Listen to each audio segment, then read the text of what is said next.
Rickshaw चलाने वाली बहू। काजल की नई शादी होती है और वो घर में आती है और उसे देखने उसकी सास की एक सहेली आती है। बहुत बधाई हो देवी, आखिरकार तुमने अपने बेटे की शादी कर ही ली। जरा हमें बहू से तो मिलवा दो, बहू की मुंह दिखाई कर लें। हाँ हाँ, क्यों नहीं। काजल, जरा बाहर तो आना। नई नवेली दुल्हन काजल बाहर आती है और आकर अपनी सास और उनकी सहेली के पैर छूती है। खुश रहो बेटा, सदा सुहागन रहो।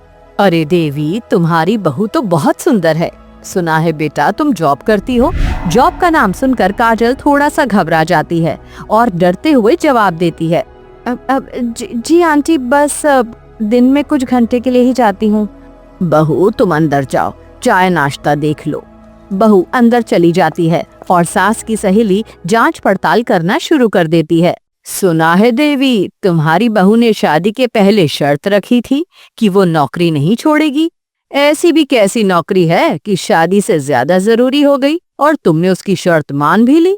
आजकल की लड़कियों को तो तुम जानती ही हो राधा, और वैसे जॉब करने में बुराई भी क्या है। बहू अपना कमाना चाहती है, अपने पैरों पे खड़ी होना चाहती है, तो मुझे इसमें कुछ गलत नहीं लगा। फिर राजा को भी बहू की बात सही लगी तो उसने भी हाँ कर दी। हाँ, वो सब तो ठीक है, लेकिन जरा संभल कर। ये नौकरी करने वाली बहुएं कुछ अलग ही होती हैं। तुम मेरी अपनी सहेली हो, इसलिए तुम्हें सचेत कर रही हूँ। जरा संभल कर रहना अपनी बहू से। देवी की सहेली पहले ही दिन उसके कान भर देती है और देवी भी सोच में पड़ जाती है। अगले दिन में सारा घर का काम करके काजल अपनी नौकरी पर जाने के लिए बाहर निकलती है और अपनी सास के पैर छूती है। मम्मी जी, मैं ऑफिस जा रही हूँ। मैंने खाना बना दिया है, आप टाइम से खा लीजिएगा। मैं शाम को 5 बजे तक वापस आ जाऊंगी। ठीक है बहू, लेकिन टाइम से वापस आ जाना। शाम के खाने में देर नहीं होनी चाहिए। जी मम्मी जी, मैं आ जाऊंगी। ठीक है, मैं चलती हूँ। बहू अपनी सास को इतना बोलकर चली जाती है। शाम को बहू अपने काम से वापस आ जाती है। वो जैसे ही घर में एंटर करती है, सास देखती है कि उसके हाथ थोड़े से काले हो रखे हैं। सास को कुछ अजीब लगता है। अरे बहू, तुम आ गई, लेकिन ये तुम्हारे हाथों को क्या हुआ? ये काले क्यों हो रहे हैं? बहू के हाथों में ग्रीस लगा होता है, जिसकी वजह से उसके हाथ काले हो जाते हैं। ये देखकर वो बहुत घबरा जाती है और ठीक से जवाब नहीं दे पाती। वो मम्मी जी, पता नहीं, शायद बस में आई हूँ ना, तो वहाँ से हाथ पर कुछ लग गया होगा। मैं हाथ मुंह धोकर खाने की तैयारी कर लेती हूँ। सास को 2 टूक जवाब देकर बहू चली जाती है और सास भी बात को आई गई कर देती है। रात को काजल अपने पति राजा के साथ कमरे में है और दोनों बातें कर रहे हैं। तुमने आज से ही काम पर जाना शुरू कर दिया? अभी हमारी शादी को 1 हफ्ता ही हुआ है। थोड़ा आराम कर लेती, उसके बाद ज्वाइन कर लेती। मुझे ज्यादा छुट्टी नहीं मिली थी, और फिर जितनी छुट्टी करूंगी उतने पैसे भी तो कटेंगे। वैसे भी घर में काम ही क्या है, फ्री ही तो रहती हूँ दिन भर, इसलिए सोचा ज्वाइन ही कर लेती हूँ। वैसे एक बात बोलूं काजल, तुम्हें जरूरत ही क्या है नौकरी करने की? मैं अच्छा खासा कमाता हूँ, हमारे पास खुद का घर है, घर खर्च भी नहीं है। तुम्हें क्यों इतनी मेहनत करनी है? आराम से घर में बैठो और एंजॉय करो। आप सही बोल रहे हैं, लेकिन मैं अपने पैसे कमाना चाहती हूँ। मुझे भी इंडिपेंडेंट बनना है, किसी पर निर्भर नहीं होना। और फिर दिन भर फ्री बैठने से अच्छा है कि कहीं काम में ही मन लगा लूं। भाई, जैसी तुम्हारी मर्जी। मुझे तुम्हारे नौकरी करने से कोई परेशानी नहीं है। मैं तो बस तुम्हारे आराम की वजह से बोल रहा था। बाकी तुम्हें अगर नौकरी करने में खुशी मिलती है तो बेशक करो तुम, मैं तुम्हारे साथ हूँ। कुछ दिन बाद काजल अपने काम पर जा चुकी है और उसकी सास की सहेली राधा एक बार फिर से घर आती है और आते ही बहू को ढूंढने लगती है। कैसी हो तुम देवी? तुम्हारी बहू नजर नहीं आ रही। हाँ, वो तो काम पर गई है। आओ तुम बैठो, बताओ कैसे आना हुआ। अरे मैं क्या बताऊं तुम्हें, तुम यकीन नहीं करोगी मैंने आज क्या देखा। पहले तुम ये बताओ कि तुम्हारी बहू नौकरी कहाँ करती है? किसी ऑफिस में अकाउंटेंट का काम करती है। लेकिन तुम क्यों पूछ रही हो? क्योंकि आज मैंने तुम्हारी बहू को रिक्शा चलाते हुए देखा। मैं मार्केट गई थी सब्जी लेने के लिए, मैंने देखा तुम्हारी बहू रिक्शा चलाते हुए जा रही है। मैं तो हैरान ही रह गई, इसलिए सबसे पहले तुम्हारे पास आई पता करने कि असल में सच्चाई क्या है। राधा की बात सुनकर सास हैरान रह जाती है और उसे यकीन नहीं होता कि राधा क्या बोल रही है कि तभी वहाँ पर बहू भी आ जाती है। नहीं, ऐसा कैसे हो सकता है? मेरी बहू तो नौकरी करती है, कोई ऑटो थोड़ी चलाती है। ये तुम कैसी बातें कर रही हो राधा? जरूर तुम्हें कोई गलतफहमी हुई है। लो, आ गई तुम्हारी बहू, इसी से पूछ लो कि सच्चाई क्या है। बहू, राधा कह रही है कि तुम कहीं ऑफिस में नौकरी नहीं करती बल्कि रिक्शा चलाती हो। क्या ये सच है? काजल बहुत ज्यादा घबरा जाती है, लेकिन वो बात को जैसे तैसे संभाल लेती है। क्या? ये आप क्या बोल रही हैं आंटी जी? मैं और रिक्शा? आपने मुझे कहाँ देख लिया रिक्शा चलाते हुए?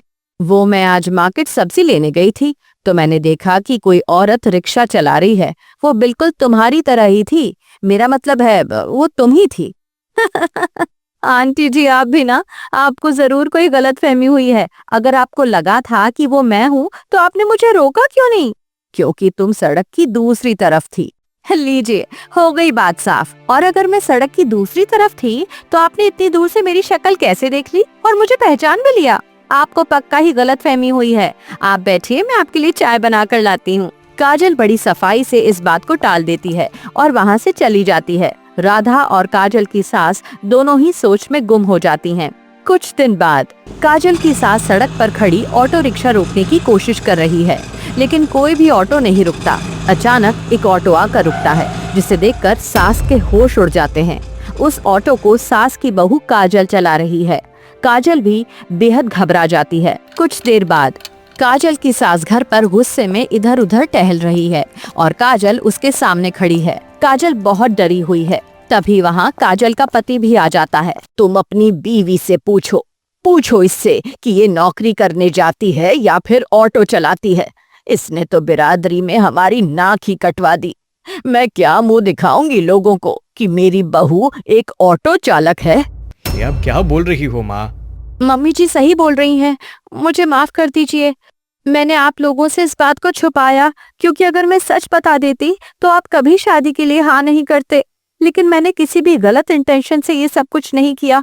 आप तो जानते ही हैं, मेरे घर में मेरी माँ और छोटा भाई है और उनका खर्च उठाने के लिए कोई भी नहीं है। सिर्फ उनकी देखभाल करने के लिए मैंने ये सब किया। बस इसके अलावा इसके पीछे मेरा और कोई इरादा नहीं था। तो तुम ये सच्चाई हमें बता भी तो सकती थी। मैं अब क्या मुंह दिखाऊंगी लोगों को? इसमें मुंह छिपाने वाली कोई बात नहीं है माँ। काजल किसी ऑफिस में काम करे या ऑटो चलाए, ईमानदारी से मेहनत से वो अपना पैसा कमा रही है और अपनी माँ और भाई का खर्च उठाना जानती है। इसमें क्या गलत है? आपको तो खुश होना चाहिए कि आपकी बहू अपने परिवार और ससुराल पर डिपेंड नहीं हो रही। काजल एक खुददार लड़की है, खुद से मेहनत करके अपने मायके को पालना चाहती है। इसमें क्या गलत है? काजल की जगह मैं होता तो मैं भी यही करता। शायद तुम सही बोल रहे हो राजा।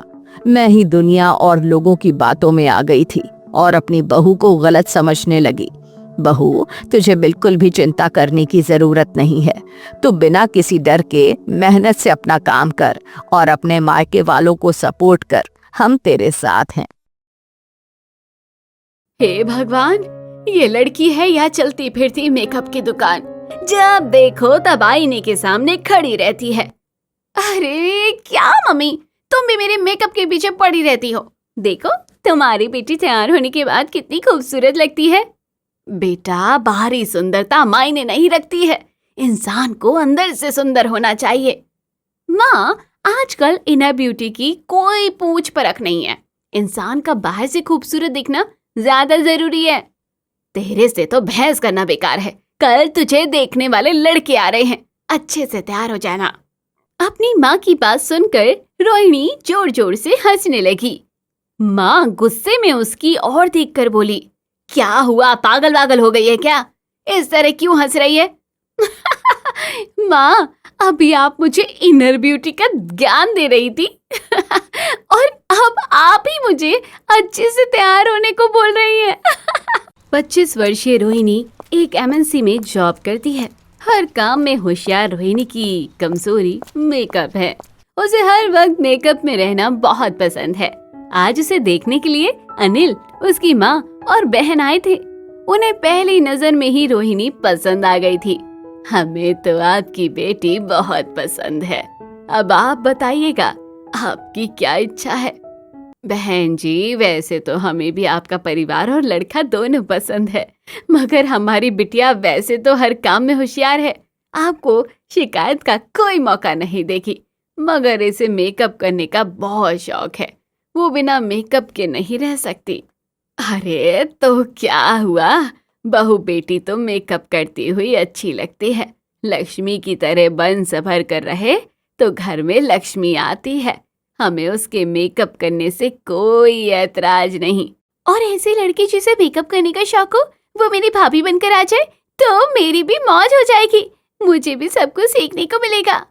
दोनों परिवार की रजामंदी से रोहिणी और अनिल की शादी हो गई। अब रोहिणी अपने ससुराल आ गई थी और अपनी होने वाली सास से मेकअप का अप्रूवल मिलने के बाद रोहिणी और भी ज्यादा मेकअप करने लगी थी। मेरी बहू कितनी खूबसूरत लगती है पूरे मोहल्ले में। कोई और दूसरी इतनी सुंदर बहू नहीं है। हाँ माँ, वो तो है, भाभी बहुत खूबसूरत है। तभी तो तेरा दिल आ गया था इस पर अपने पति के मुंह से अपनी तारीफ सुन रोहिणी बहुत खुश हो गई। हमेशा ऐसे ही बन संवर कर रहना। अब तो रोहिणी घर के सारे काम खत्म कर अपना मेकअप करने लग जाती है, क्योंकि घर में किसी को काम के लिए शिकायत का वो मौका नहीं देती, तो कोई उसे रोक टोक भी नहीं थी। ऐसे ही एक दिन वो अपने नाखूनों में नेल पेंट लगा रही थी कि उसने देखा उसका एक नाखून खराब हो गया था। अरे ये क्या, किचन में काम करते करते मेरा ये नाखून खराब हो गया, अब तो मुझे नेल एक्सटेंशन कराने होंगे। माँ जी, क्या मैं पार्लर जाऊं? मुझे मैनिक्योर कराना है। हाँ बेटा, चली जा और ये पैसे भी ले जा, वैक्स फेशियल सब कुछ करा लेना, मेरी जान सी बहू। ये कहते हुए उन्होंने रोहिणी के हाथ में पैसे रख दिए। रोहिणी ये देख बहुत खुश हो गई। बड़े मजे से वो पार्लर में टाइम स्पेंड कर वो जब घर लौटी तो उसकी खुशी चंद पल की ही थी। घर पर कुछ मेहमान थे। अच्छा हुआ बेटा तुम आ गई, ये तुम्हारे पापा जी के दोस्त का परिवार है, तुम्हारी शादी पर नहीं आ पाए थे, अब तुमसे मिलने के लिए आए हैं। इन सब के लिए तुम खाने का बंदोबस्त करो। सास की बातें सुन मेहमान की तरफ वो देखने लगी। कुल 7-8 लोग थे और घर के 4 लोग, 12-13 लोगों का खाना अकेले बनाना था। ये सोचकर ही उसके पसीने छूट गए। वो किचन में काम कर रही थी, आटा सानने में उसका एक नाखून और टूट गया। तेरी की, ये नाखून टूट गया और पूरा फेशियल पसीने में बह गया। मैं अभी अभी पार्लर से आई और पूरे पैसे बर्बाद हो गए। इन मेहमानों को भी अभी आना था क्या? बड़बड़ करते हुए रोहिणी ने सब लोगों के लिए खाना तैयार किया, मगर खाना तैयार करते करते उसके चेहरे की हालत खराब हो गई। पूरा मेकअप बह गया और उसकी शक्ल नजर आने लगी। अरे हम तो इनकी बहू की खूबसूरती की तारीफ कर रहे थे, मगर हमें क्या पता था कि आपकी बहू की खूबसूरती केवल ऊपरी दिखावा है। और नहीं तो क्या, देखो पूरा मेकअप पसीने से बह गया, शक्ल तो कैसी नजर आ रही है। ये शायद बहू नहीं बल्कि पार्लर की चलती फिरती दुकान थी। अरे ऐसे ही लोग जो सुंदर नहीं होते अपने पति के पैसे पार्लर में उड़ाते हैं। बातें करते हुए मेहमान हंसने लग जाते हैं। सारी बात रोहिणी ने सुन ली और उसके आंसू आ गए। ऐसा नहीं था, किसी ने पहली बार उसे पार्लर की चलती फिरती दुकान कहा था, मगर ससुराल में ऐसा उसे पहली बार किसी ने कहा था। उसे बुरा बहुत लगा। वो ऐसे ही बिना मेकअप के ही सुंदर लगती थी, तो उसने सोच लिया था कि अब वो मेकअप नहीं करेगी। अगले दिन रोहिणी अच्छे से तैयार हुए अपने कमरे से बाहर आ गई। अरे रोहिणी, क्या हुआ? तेरी तबीयत ठीक नहीं है क्या? कैसी बुझी बुझी से लग रही है। हाँ माँ, ये कल रात से ऐसे ही उदास है। कहीं ऐसा तो नहीं कि भाभी को उन मेहमानों की नजर लग गई हो सकता है कल इतने सारे लोगों का खाना बनाया तो थक गई है। सभी लोग रोहिणी के उदास होने की वजह से परेशान थे। किसी को समझ नहीं आ रहा था कि वो उदास क्यों है। रोहिणी ने भी किसी को कुछ नहीं बताया, मगर अब वो पहले की तरह बन संवर कर नहीं रहती थी। न जाने रोहिणी को क्या हो गया, हंसती मुस्कुराती मेरी बहू को किसकी नजर लग गई। तू ऐसा कर, तू इसे बाहर घुमा कर ले आ, थोड़ा चेंज हो जाएगा। अपनी माँ के कहने पर अनिल रोहिणी को लेकर मूवी और रेस्टोरेंट का प्लान बनाने लगा। रोहिणी भी बेमन से तैयार हो गई। अरे क्या भाभी, आप तैयार होकर नहीं आई? अरे तैयार ही तो हूँ। तुम ऐसे घूमने जाओगी बिना कोई मेकअप किए? क्यों, मैं अच्छी नहीं लग रही हूँ क्या? मैं वैसे भी तो यूं ही घूमने जा रहे हैं, कौन से शादी पार्टी में जा रहे हैं। हर वक्त मेकअप करना जरूरी तो नहीं। वैसे भी मेकअप बहुत महंगा आता है, ऐसे ही पैसे खर्च करना कौन सी समझदारी है माँ। ये कहते हुए उसकी आंखों में आंसू आ गए और वो अपनी कमरे में चली गई। उसे रोता हुआ देख सास और अनिल दोनों का मन खराब हो गया। माँ, किसी ने उसे कुछ कहा क्या? नहीं नहीं, मैं तो खुद ही परेशान हूँ कि वो ऐसे बिहेव क्यों कर रही है। माँ, कल ही मैंने देखा था भाभी अपनी ड्रेसिंग टेबल के सामने बैठी अपने मेकअप के सामान को निहार रही थी, मानो वो मेकअप करना मिस कर रही हो। मैं अभी उससे बात करती हूँ। मुझे तो वो हंसती मुस्कुराती रोहिणी चाहिए, उसकी मुस्कान मैं वापस ला कर ही रहूंगी। ये कहते हुए रोहिणी के वो कमरे में गई तो उन्होंने देखा कि वो अभी भी अपनी ड्रेसिंग टेबल के सामने बैठी हुई अपने मेकअप के सामान को देख रही थी। रोहिणी, जी मम्मी जी, आप यहाँ? कुछ चाहिए था क्या आपको? हाँ, और वो तू ही दे सकती है। हाँ बोलिए। मुझे मेरी रोहिणी वापस दे दे। मैं कुछ समझी नहीं। तुझसे मेकअप को लेकर कोई बात की है? कोई ऐसी बात जो तेरे दिल पर लग गई हो? मगर मैं तो ये कहूँगी, इंसान को वही करना चाहिए जो उसका दिल कहे, जिसमें उसकी खुशी हो। और मुझे पता है तेरी खुशी ये मेकअप का सामान है। मुझे बन सवर कर तुझे देखना अच्छा लगता है ना? हाँ, पसंद है। फिर किसी के कुछ भी कहने से क्या फर्क पड़ता है? ऐसा नहीं है कि तू बिना मेकअप के अच्छी नहीं लगती, मगर वो तेरा शौक है और मैंने अपनी बहू और बेटी में कोई फर्क नहीं किया, तो आज भी यही कहूंगी, वो कर जो तुझे पसंद है।